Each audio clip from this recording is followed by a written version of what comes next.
The truth has leaked. Is following what has been an absolutely crazy past 2 days for the Los Angeles Lakers, and following Rob Pelinka pulling off an absolute robbery in this draft, he has spoke out and broke the silence for the first time surrounding not only the draft, but his trade plans in the coming days and weeks. And what he has to say has fans fired up. We'll break down the exact comments, as this has massive implications for trades coming in the rest of the off season and in the coming days and weeks. Folks, before we get into it all, if you're part of the percentage who aren't subscribed to the channel, though, make sure to hit the subscribe button. But 90% of you who are watching right now aren't subscribed. So if you want to help us towards our goal of 20,000 subscribers, or rather 25,000 subscribers, make sure to hit the subscribe button. We're getting very, very close to that goal. Folks, a lot to go over today. And obviously, the Lakers are in a very interesting point right now of their offseason. There's a lot of things happening. The Lakers just had a fantastic day 2 of the draft. They pulled off a bit of a heist here. We'll have more videos coming out on that as well. But he has broken the silence for the first time and spoke out about not only, of course, some of the draft picks, we'll cover in a video later today, but the trade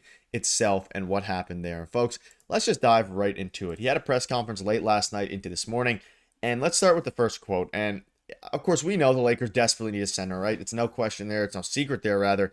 They need a center. They need a point of attack defender. They need a lot of things at this point. And Pelinka confirmed that, and he said that they are going to be super active and are super active in the trade market. He will leave no stone unturned. If you actually see the picture of him during this press conference, he looks very tired, so I believe him when he says he will leave no stone unturned here. But having a GM that is very open and transparent about what they're going to be doing come the trade deadline is not only important for the team, but it's important for the fan base as well, because we now know, and at least, some people don't like Rob Pelinka. Some people, were saying that he was asleep at the wheel. He made it in Disneyland jokes. People took a picture of him at Disneyland. He made an absolutely, fantastic. He basically took a situation that was pretty dire, not really dire, but they had the 55th overall pick, turned it into 36th pick while getting rid of no future assets besides cash. And now to see him say they're going to be super active in the market is very interesting. And Rob Pelinka said the Lakers won't rest until they get it right on the trade market, which is just fantastic news. And we're going to dive into some new reports that have dropped surrounding some new targets, some new players that would make some sense here for the Lakers, and ones that have emerged in the past coming days, or rather the past few days and into the coming days, because of the way that this draft played out, because of the way that teams are starting to construct themselves. And they're at the point now where not only are the Lakers in a very good position, but other teams now are starting to really finalize not their roster necessarily, but their following plans and their trade plans as the draft has concluded. Here are some of the full quotes here, and let's dive into it a little bit. So on the need to address the center position. Coming off the draft, we'll be digging deep in meetings upstairs, just prepping for free agency. As I said at the end of the year, we know one of the things we have to address is the center position, and that's clearly going to be one of our focuses as we begin the free agency period, and that's right around the corner. So we're just looking forward to putting in the hard work and making sure that we take care of all the needs on the roster to give JJ the tools he needs for this team to be great this season. And of course, this is very important. Now, again, coming off a draft where they didn't draft a center, they drafted an athletic forward, basically, wing / power forward, depending on how things, 7-foot wingspan. But a couple quotes here that are very interesting. One of the things you had to address is the center position, which is obviously true, and that's clearly going to be one of our focuses. So he basically confirms that center is a focus. It wouldn't take a genius to, know that. This team has no center right now, and Jackson Hayes is a free agent, all these different guys. But on if they'll be active in the trade market, given the lack of spending power in free agency because of their current cap hit and all these different things. Super active. We're going to turn over every stone and whatever resources the collecting bargaining agreement gives us. We're going to use that to the utmost. That's what we got to do. We have a couple player options, so we'll get those decisions in just a handful of days. And at that point, we'll know the tools that we have to go out into free agency and fill out the roster. But with the draft ending tonight, the work for that has already begun. But the draft focus will now shift to free agency, and we won't rest until we get it right. It's a very encouraging quote here from Rob Pelinka. Obviously, a couple player options that we'll be covering on the channel as they happen, whether they get declined or, I guess used by the players, up to them. But other than that, they have a pretty clear path here to making their team better, and it's probably, in all likelihood, through trading. Obviously, free agency, there's not a ton of valuable options remaining, or available rather, on free agency and on the market there. There is a few, but obviously the most important, avenue right now is the trade market, just because of the way that it's shaped out. We saw the Suns give up 2 first-round picks, one of them being a late first-round pick in this past draft for Mark Williams. Lakers obviously traded, in theory, before it got rescinded, Dalton Knecht, 1 first-round pick, and I believe a swap as well, whatever it was, for Mark Williams. Obviously got rescinded, and the second, I think, was in there.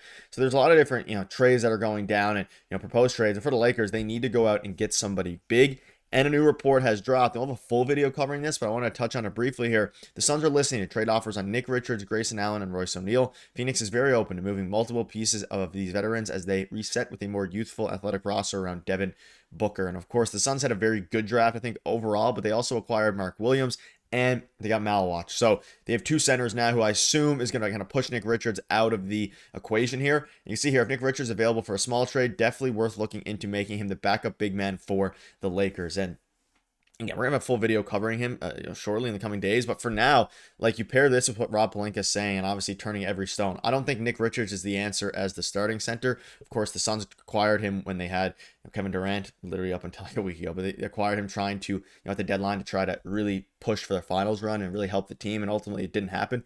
But for Nick Richards, very intriguing piece. And he's a guy that has thrived at times in Charlotte as the starting big / backup big behind Mark Williams. And then, of course, he came over to Phoenix, did okay, didn't play as much as, one might have expected. There was a lot of games where he got benched and things like that. But if you're the Lakers, I would prefer Nick Richards over a guy like Jackson Hayes. Now, of course, what will it cost? Will it cost a swap? Will it cost some second-round picks? That's the big question mark. And luckily, Rob Pelinka didn't have to give up any of his second-round picks, in order to move up in the draft this time around. All they gave up is cash considerations, which is very helpful. If you look at teams like the Orlando Magic, who traded up to get the 32nd pick from the Celtics, they gave up what was equivalent, I believe, 4 picks, but technically 2 second-round picks there. So it's going to be very interesting. And of course, you look at some of the other players that are available. We know that Anthony Irwin off of the center front said that, the Heat and Lakers had maintained negotiations on a trade involving Andrew Wiggins. That was really hot heading up to the draft on day 1 in the first round prior to the second round. And then, of course, as the first round concluded, they started to obviously become more, engaged in these conversations according to reports. And then they fizzled out a little bit, and the Heat ended up, not doing really much of anything. They just stuck with their pick, which, classic Heat fashion as of late with Pat Riley. But it's going to be interesting. Let me know down below what your thoughts are on all of this. Obviously, Pelinka super active in the trade market. Encouraging to hear from the GM, especially following what was a fantastic draft. I think I have a lot of faith in. Let me know down below in the comments if you have faith in A, Pelinka, but B, of course, the pick that they made in Adou Thiero, because Adou Thiero is going to be I'll have another video of him later tonight as well. Going to be a very exciting player, and there's some interesting things that people aren't talking about that I will be covering. But a couple other things here. Again, they maintain conversations for Andrew Wiggins. We will have a full video covering that, in the future as well here. But one quick look before I wrap up here is on the Summer League roster. Now, again, this is going to be, thus far, you have the Lakers Summer League projected roster, which includes Bronny James, Dalton, Knecht, Christian Koloko, Trey Jemison, Quincy Oliveri, Adou Thiero, Eric Dixon, RJ Davis, Arthur Kamara, and Augustus Marcialionis. Obviously mispronounced that, but that's a very complicated name. Regardless of that, they have a pretty big Summer League roster here, and going to be a very exciting one. Obviously, I think the first game is Cooper Flag against Bronny James for the Lakers, so that's going to be interesting. Seeing Knecht, see if he can dominate. Of course, he's an NBA caliber player in theory. And then, of course, Adou Thiero, Eric Dixon, and RJ Davis. We had a video on earlier this morning from Hunter. They're going to be all interesting players to cover here, and I'm very excited to see what Thiero and even Eric Dixon can do, because he led the NCAA in scoring last year. So a lot of reports coming out, a lot of news dropping. We're going to keep you up to date with all the latest. So make sure to hit the subscribe button. You guys are beasts. Cheers.